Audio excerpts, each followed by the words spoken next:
Good evening, everyone, and thank you so much for spending a Friday evening coming here and listening to this extremely important issue, which is of definite interest to the Vidhi team and us. But we're so happy to have all of you here. Before we go into the PPT, I'll just say that the only thing the PPT covers is who we are, assuming that a lot of people may not know us, and why we are here. Those are the two questions I just want to answer through the presentation that we have today. And it's hard to follow up a lawyer in terms of presenting something. So, Damini, I'm going to try and match your articulation. So there we are, the presentation. Yeah, so as usual, the text is looking weird now, but HD Parekh Foundation, Zia and I are here. We represent the foundation. If we can go to the next slide, please. I want to start with giving you a background of not the foundation, but the sponsoring body of the foundation, HDFC Limited. So this organization, you may have encountered the logo of HDFC in your daily life, but what I really wanted to talk about is how HDFC started. HDFC was started by Mr. HD Parekh at an age when people think of retirement. He had a really audacious dream, a dream that everyone should have a home of their own. And that's why HDFC was set up as the first private mortgage finance company. So essentially, the organization itself was set up to answer a key social need. And that's why it's no surprise that by the 10th year of the organization in 1987, the organization started setting aside a part of its profits every year in something called SAF, the Shelter Assistance Fund, through which there was a conscious effort to be able to reach out and work with communities and people who the business otherwise would not serve. So that was happening right from 1987. And to commemorate and to really celebrate the life of Mr. Ishi Parekh in the 100th birth centenary year of Mr. Ishi Parekh, the foundation was set up. And that's why it's not called the HDFC Foundation. We are really celebrating the legacy of a man who believed that every person needs to have a certain quality of life. And it was just coincidence that by 2014-15, the CSR law came into effect. And by that law, the H.D. Parekh Foundation became the key implementing agency for HDFC CSR. So we at the foundation are responsible for identifying key areas of need, key problem statements within the sectors that we support, and work with organizations and implementing agencies to get projects on ground. So if you see the image on the left, as I said, the foundation actually started in the year 2014 and 15, and at that time we were very broad-based. So you would see we were working across healthcare, education, community development, child welfare, persons with disabilities, and other sectors, which was primarily arts, culture, sports, so key programs in various areas. But over the years, it's been a conscious effort to really narrow down our focus and make our projects very pointed in the way that they are setting out to achieve certain goals. So by the time we are now here in 2019 and 20, we are right now in 22, but 2019 onwards, when we undertook a strategy exercise, we said that healthcare and education would be the mainstays of the foundation, with livelihoods only looking at two target groups, that is construction workers and women. And what you will see is one common theme was persons with disability, and we'll go into that a little more in detail. And the environment. So environment is our youngest vertical essentially. However, there is, and since there's so much talk about climate change, sustainability, and the organization really believes that we being in urban spaces need to work on urban sustainability. So that's a vertical that we are working in within the environment phase. If we go to the next slide, please. So persons with disability, as I said, this is a portfolio that we've had, I think, from day one. In fact, when I was doing this presentation, I went back into our records from the time that we were working through SAF. And I think even from the year one, we were supporting organizations that were working with people with disabilities. But I think in the way we approach this sector, there has been a significant evolution, as you see. And I think it's also coincided with the way the RPWD Act also looks at this. It may be coincidental, but it's also maybe a mental shift that we've made, where we've started from an initial approach of looking at welfare. So programs that were focused on taking care of, and protecting, to more enabling solutions, which could be focused on either health, education, or livelihoods. And now really transitioning to empowering to make informed choices. We can go, and as I said, we are a making foundation, so all of our work is done through some amazing implementing partners, and we work pan India. So, and these partners essentially are working across multiple domains and multiple disabilities. So we've looked at projects right from certain very niche areas such as deaf blindness to motor disabilities or locomotor disabilities, which is accepted and really provided for really well. If we go to the next slide, please. So this, I think there was a bit of, I wanted to take you through a process. There was animation, but I'll just explain this graph to you. When we look at our PWD portfolio, we realized that there was a need to work through the entire life cycle of a person with disability.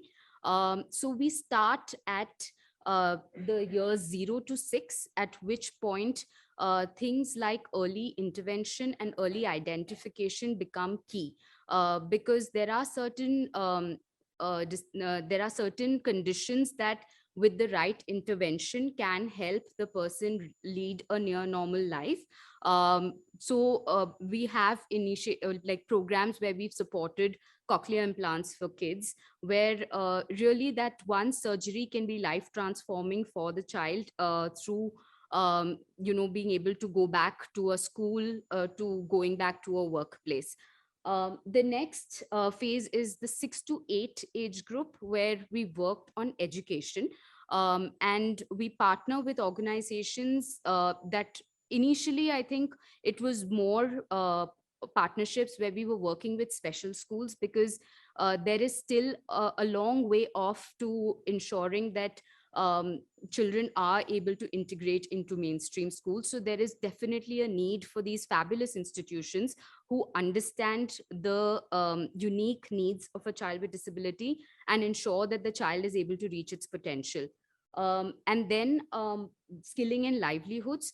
Again, here the transition for us has been working with organizations more inward looking, sheltered workshops, to working with organizations that are making not only training people with disability, but they're also ensuring that they're working with employers to make a business case for hiring people in their workforce. They're training the employers, managers, peer groups to ensure that workplaces are more inclusive. And I think this is in the last bit, which is, I think, the most underserved, is lifelong care. Something that we struggle with. I think parents also find it very difficult to find the right institutions to really answer the question of what happens after us.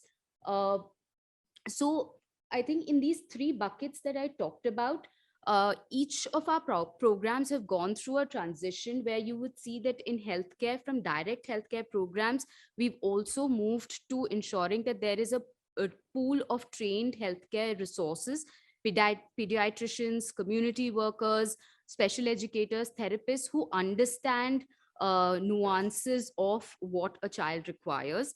To education, where we are working with partners now who are training mainstream teachers to understand what to do with a child who has certain needs, and if the child is in your classroom and the child can learn better.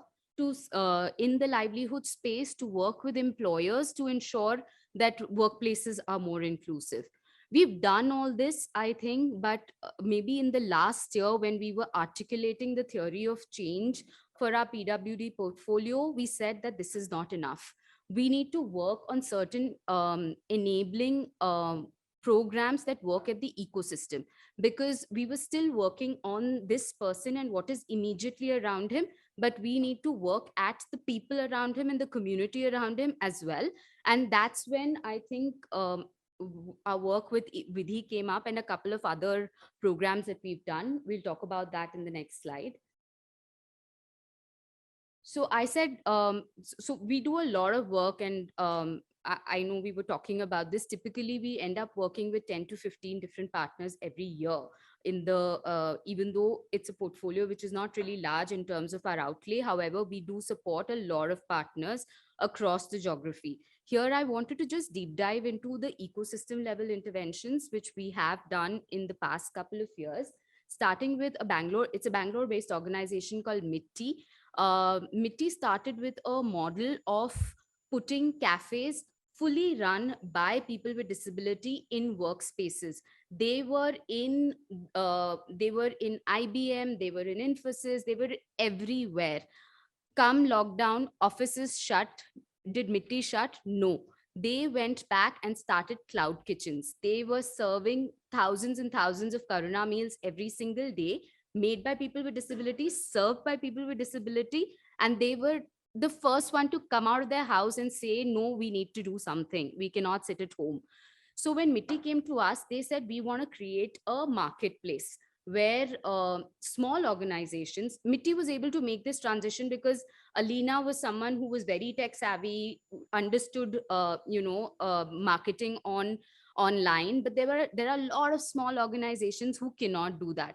So Mitti came to us with the idea of creating a platform. It's called Mitti Good Gifts.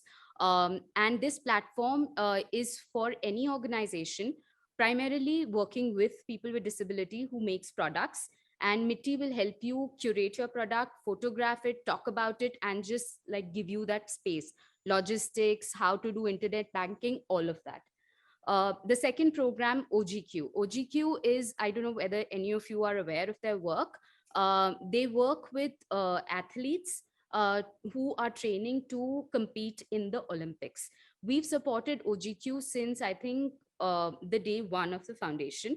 But in 2019-20, OGQ came and told us that they're starting a new program for para athletes. And we were overjoyed. I think we were their first corporate donors. And I don't know if you've seen the front pages of some of the newspapers after this year's Tokyo Olympics. There were stories, there were images, there were pictures, there were full page ads of what the para athletes were able to do. So we've transitioned to their regular program to working with only their para athletes. And there's an image on the next slide. We'll just summarize what that's been able to achieve for us. Can we go back to the previous slide, please? Nai Disha, tiny organization set up by Prachi, who did this for her brother who's got Down syndrome. But the way they look at working with intellectual disability is amazing, because they've chosen, she's a techie. So she said, I need to do something which is technology enabled. So they set up a platform where you can create a community of parents. You can access any kind of resource that you want, whether it's a special educator, you want a therapist, all of that. It's like a directory online. They came to us and they said that in addition to what we have in terms of this platform, we want to overlay a dedicated helpline, which is a multi-channel helpline. It's WhatsApp, direct calling, as well as you can write into them.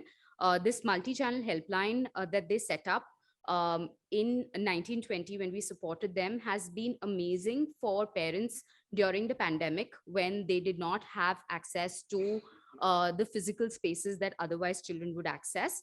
They were able to call in to the counselors at Nai Disha. Mental health was a huge issue for parents and caregivers. So this organization was, I think at the last count, they were handling 2,400 queries a quarter, which is actually pretty significant. And they were getting queries from places like Lucknow. They were getting queries from, rural West Bengal, where when you get the first assessment of a disability on your child, you're so scared, but they call in and they figure out that, you know, you're not alone and there is a huge support network that they can work with.